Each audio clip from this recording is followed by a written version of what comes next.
The pink silk was the only soft thing in the redemption saloon. It clung to the woman's form, a pale blossom in a room built of splintered wood, stale beer, and hardened men. The dress, a traditional cheongsam with a high collar and delicate embroidery along the hem, was an act of defiance in the dust-choked air of Harmony Gulch, Nevada. Her hair was a coil of black lacquer, held in place with a single pin. In her hands, she carried a wicker basket filled with neatly folded and pressed laundry, smelling of lye soap and sunshine, a scent so out of place it was almost a profanity. Her name was Leanne, and she was the widow of a railroad man named Chen. When the tunnel collapsed 6 months prior, it had taken her husband and left her with little more than the deed to a small clapboard house and his final, unfulfilled laundry contract with the saloon's owner. So, every Tuesday, she walked through the swinging doors, her head held high, and entered a world that did not want her. The usual murmur of conversation guttered out as she entered. Men at the tables turned, their eyes lingering on the unfamiliar grace of her movements, the impossible color of her dress. In a corner, away from the bar's clamor, Jasper Kane watched over the rim of a wine glass. He was not a whiskey man. Wine was slower, more deliberate, and it suited him. He was a lean, quiet man with eyes the color of a stormy sky and hands that rested on the table with a stillness that was more menacing than any fidget. His Colt peacemaker was tied low on his hip, the leather worn smooth from long practice. He was just passing through Harmony Gulch, but he'd been passing through for 3 weeks now, and he found the town's rhythms, its small cruelties and smaller kindnesses, to be a subject of mild interest. Leanne ignored the stares and walked directly to the bar where the proprietor, a portly man named Finch, was polishing a glass with a dirty rag. She placed the basket on the worn wood. "Mr. Finch," she said, her voice soft but clear. "Your linens." Finch grunted, not looking at her. He gestured for her to take the stack of soiled tablecloths and aprons from the floor beside the bar. As Leanne bent to collect them, 2 men slid off their bar stools, blocking her path. They were the Barlows brothers, Clay and Wade, who worked hauling freight for Silas Croft, the man who owned the freight line and half the town along with it. "Well now, look what we got here," Clay said, his voice a gravelly drawl. He was the larger of the two, with a thick neck and a mean set of eyes. A little china doll, all dressed up.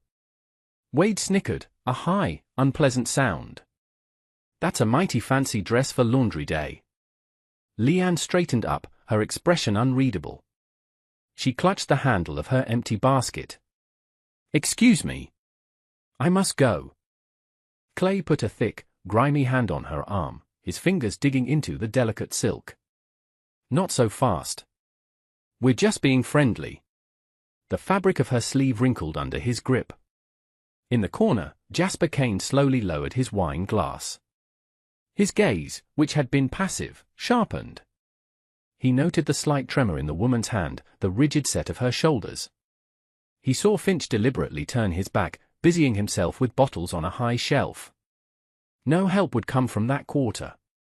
"Your hand is soiling the fabric," Leanne said, her voice losing none of its composure. "Please, remove it." The directness of her command, devoid of pleading, seemed to amuse Clay. He tightened his grip. "Or what? You gonna send your ghost of a husband after me?" The insult hung in the hot, still air. It was a low blow, even for the redemption saloon. A few of the other patrons shifted uncomfortably, but no one moved to intervene. The Barlows worked for Croft, and no one wanted trouble with Silas Croft. But Leanne did not flinch. She simply met his gaze. "He was a better man than you will ever be." For a moment, Clay's face went slack with surprise, then it darkened with rage. He raised his other hand, palm open. From his corner table, Jasper was already moving. He didn't hurry. He rose from his chair in one fluid motion, the scraping of the wood on the floorboards a sound as sharp as a cocking hammer. "The lady," Jasper said, his voice calm and even, cutting through the tension, "asked you to let her go." Every eye in the saloon swiveled to him. Clay Barlow turned, his hand still on Leanne's arm, a sneer twisting his lips. "This ain't your concern, stranger. Go back to your fancy drink." Jasper took another step forward, his boots making a soft, deliberate sound on the floor. He stopped about 10 feet away. His hands were empty, hanging loose at his sides. "You put your hands on her," he said, as if explaining a simple fact. "You made it my concern." Wade, the smaller brother, stepped up beside Clay, his hand hovering over the butt of his pistol. "There's two of us, friend." "I can count," Jasper replied, his eyes never leaving Clay's. "And I see one man who's a half second from losing the use of his hand, and another who's about to watch it happen." The threat was so plainly delivered, so devoid of bluster, that it silenced the room completely. Clay, caught between his wounded pride and the stranger's unnerving confidence, made the wrong choice.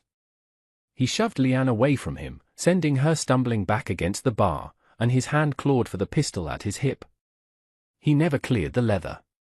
Jasper's draw was a blur of motion, a flicker of dark metal in the saloon's dim light. The report of the Colt was a single, deafening crack. Clay's pistol, knocked from his grip, spun through the air and clattered to the floor. Clay howled, clutching his hand where the bullet had seared the flesh of his palm without breaking the bone, a gunslinger's warning shot. Wade froze, his hand still poised over his own weapon, his face pale with shock. Jasper's pistol was still leveled, smoke curling from the barrel. "You can try your luck," he said quietly to Wade. "Or you can pick up your brother and walk out of here." For a long moment, Wade stared at the unwavering black eye of the Colt's muzzle. Then, with a jerky nod, he holstered his weapon and helped his groaning brother to his feet. Clay shot a look of pure venom at Jasper, then at Leanne, who was watching, her back pressed against the bar, her face a mask of composure. The Barlows stumbled out through the swinging doors, leaving a thick, ringing silence behind them. Jasper holstered his pistol. He walked over to the bar, retrieved Leanne's basket of soiled laundry, and then turned to her. "Are you all right?" he asked. She gave a small, sharp nod, her composure finally beginning to fray at the edges. Her hands were trembling slightly. "Yes. Thank you." He looked at Finch, who was now staring, wide-eyed, from behind the bar. "Put her payment on my tab," Jasper said. He then turned back to Leanne, his expression softening almost imperceptibly. "Let me walk you home." He did not yet know that this single act of intervention had just tied his fate to that of the woman in the pink dress, and that Silas Croft was not a man who forgave insults to his employees. The walk to her home was short and silent. Leanne's laundry was a small, tidy clapboard house at the edge of town, with a well-tended patch of herbs growing by the door. A long line of clean, white sheets flapped gently in the late afternoon breeze. The place was an island of order and quiet dignity. Inside, the front room served as her workspace. It was spare but immaculate, dominated by a large cast-iron stove for heating water and a long wooden table for folding. The air smelled of soap and steam. Leanne set the basket of dirty laundry down and turned to him. In the privacy of her own home, some of the tension left her shoulders. "I do not know how to thank you, Mr. Kane." "Jasper Kane." "Mr. Kane," she said, her gaze direct. "You did not have to do that. Men like that only understand one language," he said simply. "I happen to be fluent." She gestured to a small table with 2 chairs. "Will you take some tea? It is all I have to offer." He found himself accepting, though he had planned on being halfway to Carson City by nightfall. He sat while she moved about the small room, her movements efficient and graceful as she prepared the tea. He watched her hands, steady now, as she measured leaves into a small porcelain pot. She brought 2 cups to the table. The tea was fragrant and delicate. They sat in a comfortable silence for a moment before she spoke again. "My husband, Chen, he made the contracts," she said, looking down into her cup. "He was a good man. He believed in the promise of this country. He thought if he worked hard, people would see the man, not his face." She looked up, and her eyes held a deep, weary sadness. "He was wrong." Jasper said nothing, but he listened. It was a skill he had perfected over years of sitting in quiet corners. He took this contract with Mr. Finch. He thought it was a start. When he died in the rockfall, the debt for this house was not yet paid. The contracts are all I have. If I stop, I lose this place. It is all that is left of him. She reached into a pocket of her dress and pulled out a small, smooth, grey stone. She rubbed her thumb over its surface. He found this in the river the day we were married. He said it was plain but strong. Like us. Jasper looked at the stone, then back at her face. He saw the strength she was talking about. It wasn't in the delicate silk of her dress, but in the unyielding line of her jaw, the clarity of her eyes. You honor him by staying, Jasper said, the words feeling inadequate. A small, sad smile touched her lips. I try. He stayed for another hour, talking little, but listening a great deal. He learned she was from a province in the south of China, that she had come across the ocean on a crowded ship to join Chen, who had worked on the Central Pacific Line. He learned of her loneliness in a town where she was seen as a curiosity at best, and a target at worst. When he finally rose to leave, the sun was setting, casting long shadows across the valley. The Barlows work for Silas Croft, he said, his voice low. Croft won't like that his men were made to look foolish. I know, she said, her face betraying a flicker of fear. I am not a fool, Mr. Kane. I know what this will cost. Be careful, he told her, and left. But he didn't ride out of town. He took a room at the boarding house, telling himself it was just for one more night. The cost came the next day. It wasn't the Barlows who appeared at her door, but Silas Croft himself. He was a tall man, impeccably dressed in a tailored suit, his silver hair neatly combed. He carried a silver-headed cane, though he had no need of it. He was polite, his smile never reaching his cold, calculating eyes. He tipped his hat to Leanne when she opened the door. Mrs. Chen. My name is Silas Croft. May I have a word? Warily, she allowed him onto her small porch. He came right to the point. It has come to my attention, he began, his voice smooth as oil, that your late husband had an outstanding debt with my freight company. A loan for supplies when he first arrived here. $200. Leanne's blood ran cold. $200 was an impossible sum. Chen had never mentioned such a loan. I do not believe that is correct. My husband was very careful with money. Croft produced a piece of paper from his coat pocket. It was a promissory note, with a signature at the bottom that crudely resembled Chen's. The signature seems quite clear. I have been patient, given your circumstances. But my patience has its limits. I am prepared to forgive the debt, however. Leanne looked at him, knowing there was a trap. In exchange for what? This small piece of land, Croft said, tapping the porch railing with his cane. The railroad will need to expand its depot soon. This plot will become quite valuable. It seems a fair trade. The deed, in exchange for the cancellation of his debt. She knew, with absolute certainty, that the note was a forgery. Croft wanted her land, and he was using the Barlows' humiliation as the pretext to take it. I will not give you my home, she said, her voice shaking but firm. Croft's smile tightened. A regrettable decision. The Barlows were very upset about yesterday's misunderstanding. They feel their honor was insulted. I can only keep them restrained for so long. It would be a shame if something were to happen to this nice, orderly business of yours. He tipped his hat again.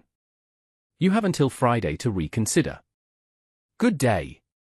He left her standing on the porch, the fraudulent paper of the debt feeling as heavy as a death sentence.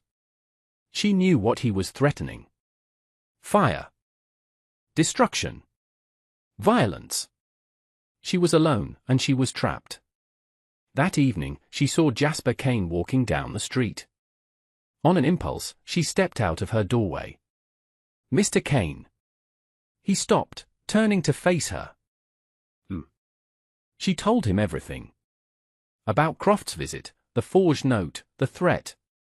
When she was finished, she looked at the dusty street, her shoulders slumped in defeat. I think I must leave. There is no other way. Jasper was silent for a long time, his gaze fixed on the distant mountains, now purple in the twilight. He had a horse, a good one. He had money in his pocket. He could be 100 miles away by morning, free of this town and its troubles. It was the smart thing to do.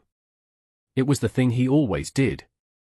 But then he looked at her, at the quiet resilience in her face, and he thought of her standing up to Clay Barlow in the saloon, her voice clear and unafraid. He thought of the small, strong stone her husband had given her.